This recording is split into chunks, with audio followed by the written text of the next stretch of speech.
Cauliflower ഉണ്ടാവാത്തതുകൊണ്ട് ഒരു കൊല്ലത്തിലധികമായിട്ട് വളർന്നുകൊണ്ടിരിക്കുന്ന cauliflower ചെടിയുടെ മേൽഭാഗം പ്രൂൺ ചെയ്ത് അത് കുഴിച്ചിട്ടുണ്ടായിരുന്നു. ഇതതിൻ്റെ കടഭാഗം തടി മുഴുവൻ ഇങ്ങനെ ഒരു തെങ്ങ് പോലെ ഇങ്ങനെ നിൽക്കണ കണ്ടില്ലേ.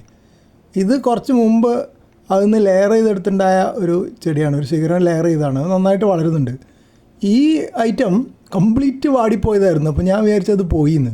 തൊട്ടടുത്തൊരു വെള്ളരിയുടെ കുറ്റിയുണ്ട്, അത് ശരിക്കും പോയത് തന്നെയാണെന്ന് തോന്നുന്നുണ്ട്. അത് തിരിച്ചു വരും തോന്നുന്നില്ല. ഇതിനും ശിഖരങ്ങളൊന്നും പുതിയതായിട്ട് വരണ കണ്ടില്ല. ഞാൻ വിചാരിച്ചിരുന്നത് ചിലപ്പോൾ അതിന് വല്ല ശിഖരങ്ങളും വരുന്നതാണ്. ഈ ലെയർ ചെയ്തത് മാത്രം നന്നായിട്ട് വളരുന്നുണ്ട്.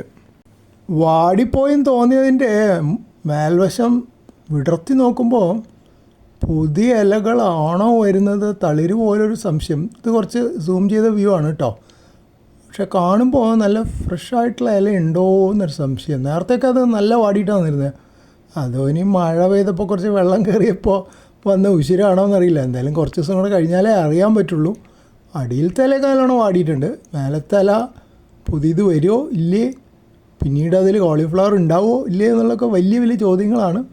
ഇതുവരെ ഒന്നിനും കോളിഫ്ലവർ ഉണ്ടായിട്ടില്ല. ഈ തായ്ച്ചെടിക്ക് ഇതിനുണ്ടായില്ല, തൊട്ടപ്പുറത്ത് ലെയർ ചെയ്തതിനുണ്ടായിട്ടില്ല. പിന്നെ ഒരു പ്രതീക്ഷ നൽകിയിട്ട് 2 കുഞ്ഞ് ശിഖരങ്ങൾ നുള്ളിയിട്ടത് വേറെ 2 ചെടിച്ചട്ടിയിൽ ഉണ്ടാകുന്നുണ്ട്. അത് പക്ഷേ ഇനിയിപ്പോൾ 5-6 മാസം കഴിയാണ്ട് കോളിഫ്ലവർ ഉണ്ടാകുന്നതിനെ പറ്റി ചിന്തിക്കാൻ പോലും പറ്റാത്ത അത്രയും ചെറുതാണ്.